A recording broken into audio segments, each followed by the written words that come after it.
Biasanya kalau anak yang masih kelas bawah ya kadang kita mengarahkannya ke tidak langsung full puasa sampai maghrib, mungkin sholat duhur itu yang kelas 1 2, tapi yang kelas 3 ke atas kayaknya sudah hampir semuanya puasanya full di maghrib.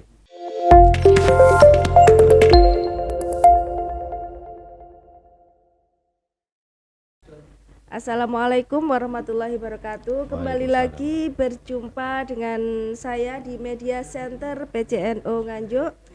Saat ini kita sudah kehadiran narasumber kita dari Min 5 Nganjuk, itu daerah Termas, bersama Bapak Ghazali SPDI. Apa Ya, kabar Bapak? alhamdulillah baik, dredeg. Apa ada Pak Lukman sekiranya ndredeg itu? Oke Pak Ghazali, kalau kita berbicara tentang Min 5 Nganjuk itu berada di daerah mana ya? Dusun Termas, Desa Jekek, Kecamatan Baron, Oh iya ya, artinya Nganjuk sebelah timur. sebelah timur. Oke, Pak Ghazali, ini di Ramadan kita ini kan pasti beda ya. Artinya aktivitasnya itu beda, energinya gitu. Kalau Iya, siang iya. hari, kalau malam hari kan, kalau siang hari yang beda itu ya. Ini kegiatan kita akan berbicara tentang manfaat pembelajaran di luar kelas melalui outbound. Kira-kira ini Min 5 kan pernah ya melakukan outbound kemana kayak gitu, ke Batu atau mana itu? Iya. Kalau biasanya kalau di luar Ramadan kita memang jauh-jauh. Tapi kalau di bulan Ramadan kita lakukan di tempat yang dekat-dekat, ke Argo Kuniran yang juga Oh di Jekek Baron. itu kalau Ramadan ya bisa dilakukan di Agro Kuniran. Bisa karena anak bisa sepedaan ke sana dan tempat pembibitan juga ada. Oh iya ya. Kadang kita ke peternakan, pabrik roti, pabrik tahu, dan semacam macam itu, nanti bentuknya seperti itu. Oke. Ini kita kan yang dihadapi kan anak Min ya. Iya. Ibtidaiyah. Ini artinya butuh perhatian yang ekstra. Biasanya lebih masih manja anaknya, ya Iya, kan? iya. Nah, biasanya juga masih sensitif kayak gitu. Lah ini bagaimana ya memberikan pendidikan tentang puasa ketika pada aktivitas tersebut itu loh. Jadi apakah mereka tidak tergoda, Bapak haus gitu ketika diajak belajar di outdoor gitu. Itu bagaimana para guru itu memberikan pembinaan, misalnya jangan sampai puasanya batal gitu, itu bagaimana itu? Biasanya kalau anak yang masih kelas bawah ya kadang kita mengarahkannya ke tidak langsung full puasa sampai maghrib, mungkin sholat duhur itu yang kelas 1 2, tapi yang kelas 3 ke atas kayaknya sudah hampir semuanya puasanya full di maghrib. Dan kegiatan di luar kelas itu ya kita ambil di yang pagi. Oh iya Ya ya. kita paham kondisinya anak, nanti kalau agak siang Habis dikit sahur ya gitu ya. nanti bahaya. Saya kira Oke. itu. Biasanya kan gitu ya, anak-anak kan masih masih masih vokal gitu ya. Vokal dengan ketidaknyamanannya Ya. gitu. Nah, ini di Min 5 ini ada tidak program pesantren Ramadan?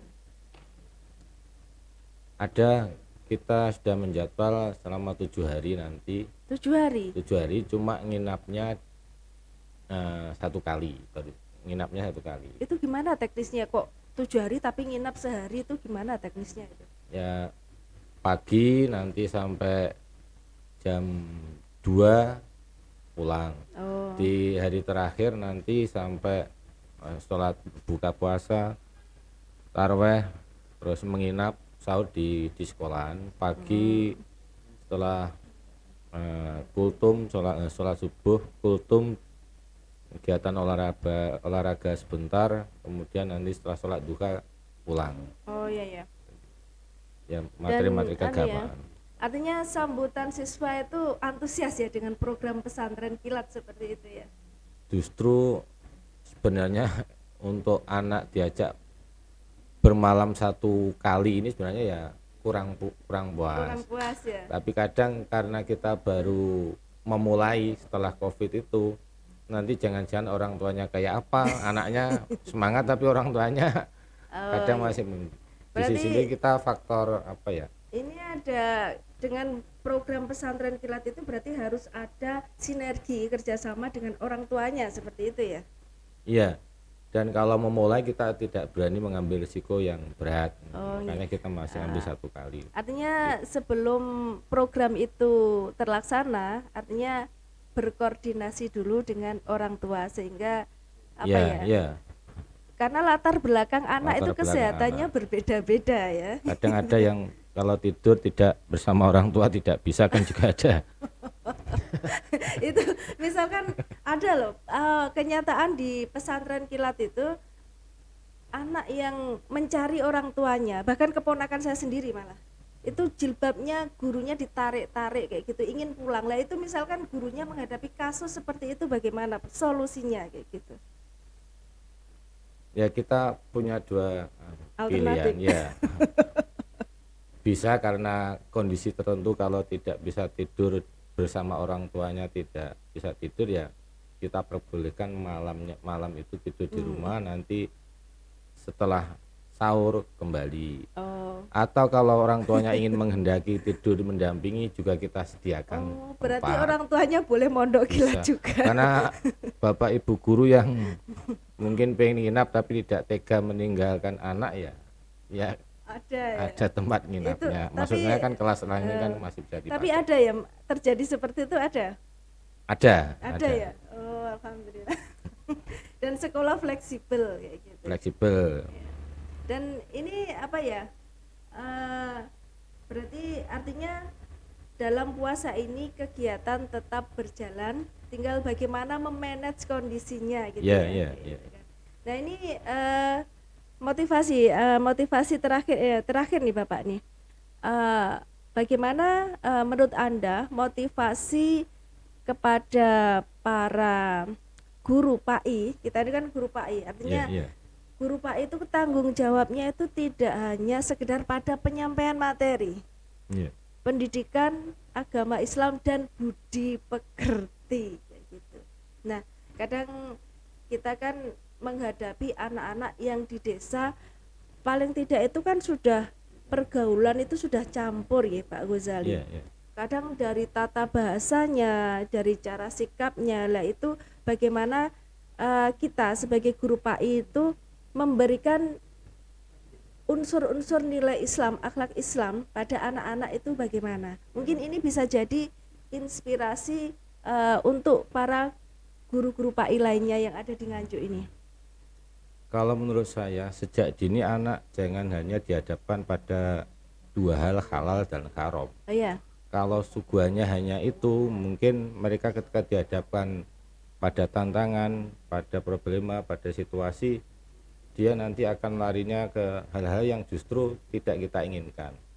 Kalau yang maksud saya berarti ya kita memberi contoh baik sikap, perilaku, ya, tutur kata yang baik, ya. Tapi di sisi lain perkembangan zaman ini tidak perlu kita benturkan dengan itu semuanya. Oh, iya. Bagaimana anak bisa mengikuti tapi juga bisa menyikapi, mengambil manfaat dari semuanya. Artinya perlu konsep peranan psikologi anak ini. Iya. Artinya psikologi tidak hanya sekedar wacana, Tidak tapi hanya, juga makanya saya tadi kan diaplikasikan gitu. jangan hanya dicekoi halal haram saja. Kaku nanti ya. Nanti Oke, harapannya di bulan Ramadan ini apa Pak Ghazali ini terakhir nih? ya semakin meningkat amal ibadah dan ketaatan kita kepada Allah Subhanahu wa taala. Di sisi lain dengan perkembangan dan fenomena juga kita tetap bisa mengikuti, menikmati tanpa berhadapan dengan pantangan dari agama itu sendiri. Saya kira itu. Oke. Artinya kita beragama dengan dengan ketulusan hati dan tidak beban gitu ya. Ya. Oke.